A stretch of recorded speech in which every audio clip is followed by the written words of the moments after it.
किसी भी व्यापार में हजारों प्रतिशत के मुनाफे नहीं होते। अगर आप सोने का व्यापार करें तो सोने के व्यापार में मुनाफे के प्रतिशत 10, 15, 20 से लेकर 50, 60% तक, बहुत अधिक तो 100% तक। चांदी का व्यापार करें, प्लेटिनम का व्यापार करें, कोयले का व्यापार करें, लोहे का व्यापार करें, स्टील का व्यापार करें, हवाई जहाज बनाने के उद्योग में लगने वाले जो अन्य पदार्थ हैं, मेटल हैं, उनका व्यापार करें, किसी भी व्यापार में 10, 20, 50% से लेकर 100, 200% के मुनाफे होते हैं। लेकिन ये दवाओं का व्यापार, इसमें मुनाफे 10, 20, 50% में नहीं होते, 20-20 हजार प्रतिशत में होते। दुनिया में दवाओं के व्यापार पर सबसे बड़ा कब्जा रखने वाली जो अमेरिका की और यूरोप की बड़ी कंपनियां हैं, जैसे मैं नाम लेके कहूँ, एक फाइजर नाम की कंपनी है, एक रोश नाम की कंपनी है, वरोबेलकम नाम की कंपनी है, ग्लैक्सको स्मिथ लाइन बीचम नाम की कंपनी है। ऐसी 100 बड़ी कंपनियां दुनिया की, जिनकी सूची हर साल जारी की जाती है दुनिया भर में, ऐसी 100 दवा कंपनियों की मैं बैलेंस शीट देख देख के कुछ हिसाब निकाला तो पता चला कि किसी भी दवा कंपनी का मुनाफा 20,000% से तो कम नहीं है। 20-20 हजार प्रतिशत के मुनाफे। जो मूल दवा होती है, जिसको आप बेसिक ड्रग कहते हैं, वो बहुत सस्ती होती है। जब उसके फॉर्मुलेशन तैयार होकर बाजार में आते हैं तो 20,000% मुनाफा तो बहुत सामान्य बात है, उस पर वो बिक जाते। मूल दवा हो सकता है 100 रुपए किलो की हो, मूल दवा हो सकता है 200, 250, 300 रुपए किलो की हो, लेकिन उससे तैयार फॉर्मुलेशन की एक एक टैबलेट बाजार में 20-25 रुपए से लेके 200, 500, 1000 रुपए तक बिक जाएगी। इतना बड़ा धंधे का मुनाफा, माने इतने बड़े मुनाफे का ये धंधा है दवाओं का। और इस मुनाफे के धंधे में उत्पादक कंपनियों को जब 20-20 हजार प्रतिशत का लाभ है तो वो उस लाभ का फिर बंटवारा करते हैं, और वो बंटवारा ऊपर से नीचे तक होता है। केमिस्ट और ड्रगिस्ट को वो बंटवारा जाता है, फिर जो प्रिस्क्रिप्शन लिखने वाले चिकित्सक हैं उनके पास भी कुछ हिस्सा पहुंचता रहता है, ताकि आप उनकी दवाएं लिखते रहें, ताकि उनको वो सब दवाएं बेचकर मुनाफा होता रहे। और इस तरह से ये सारा रैकेट तैयार हो जाता है। अब इस पूरे रैकेट में जो पिस रहा है वो साधारण आदमी है, गरीब आदमी है।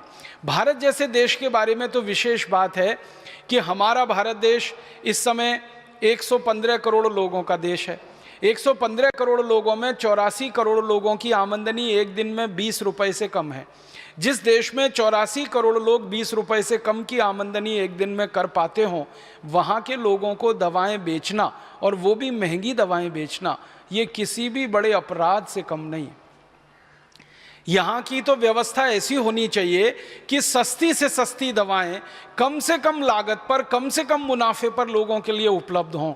लेकिन अभी बिल्कुल उल्टा हो गया है, महंगी से महंगी दवाएं ज़्यादा से ज़्यादा मुनाफे पर हमारे देश के लोगों के लिए उपलब्ध हैं। हमारे देश में गरीबी का आलम यह है कि भारत सरकार के आंकड़े बताते हैं कि कुल आबादी में मात्र 35% लोग ही हैं जो इलाज करने की स्थिति में हैं, माने जिनके पास थोड़ा बहुत पैसा है, जो आपके पास आ सकते हैं, आयुर्वेद के किसी चिकित्सक के पास जा सकते हैं, होम्योपैथी में जा सकते हैं, allopathy, homeopathy, biochemic, Ayurveda, magnet therapy, naturopathy, सब तरह की चिकित्सा व्यवस्थाओं का लाभ ले सकने की स्थिति में सिर्फ 35% लोग हैं।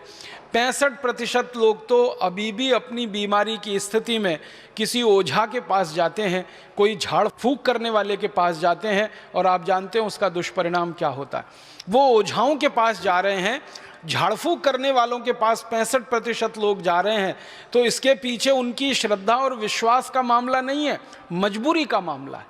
क्योंकि उनके पास दवा खरीदने के लिए और किसी चिकित्सक के पास जाने के लिए उतने पैसे नहीं है। और दवा व्यवसाय में मुनाफाखोरी, कॉमर्शलाइजेशन इतना ज़्यादा हो गया है कि कोई सस्ती दवा बाजार में उपलब्ध नहीं है। तो इन कारणों से हमारे देश का आम आदमी बहुत पिस रहा है और परेशानी में जी रहा है। ज़रूरत की दवाएं 450 और फॉर्मुलेशंस बिक रहे हैं 84,000। आप अंदाज़ा लगा सकते हैं कितने बड़े पैमाने पर यह गोरख धंधा चल रहा है। हमारे देश में समय समय पर सरकारों की तरफ से अलग अलग बार संसद में बयान दिए गए, संसद के दबाव में आकर समय समय पर सब कमेटीज़ बनाई गई, स्टैंडिंग कमेटीज़ बनाई गई, स्टीयरिंग कमेटीज़ बनाई गई इस विषय पर सरकार के द्वारा जांच करने के लिए, और हर बार नतीजा उसका शून्य ही निकला। कई बार संसद में ये हंगामा हुआ है कि भारत में इतनी गैर जरूरी और बेकार की दवाएं क्यों बिक रही हैं।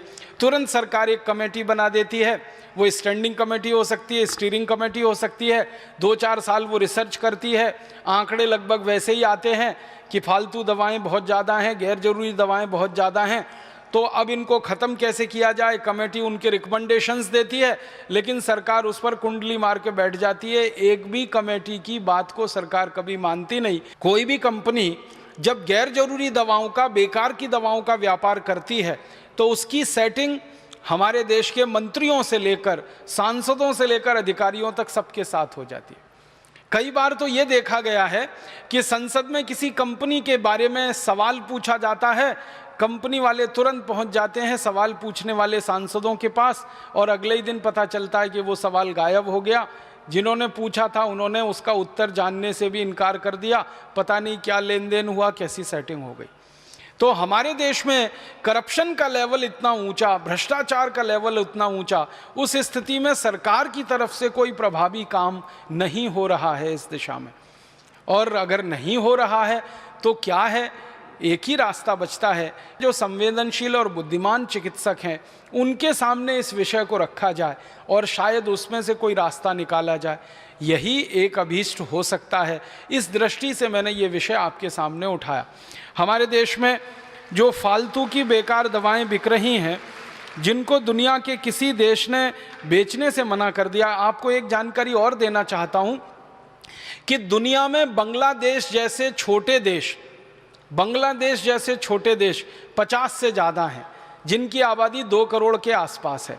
इन देशों ने भी इतने सख्त कानून बना रखे हैं कि वहाँ फालतू की गैर जरूरी दवाएं और ख़तरनाक दवाएं बिक नहीं पाती उनके बाज़ारों में।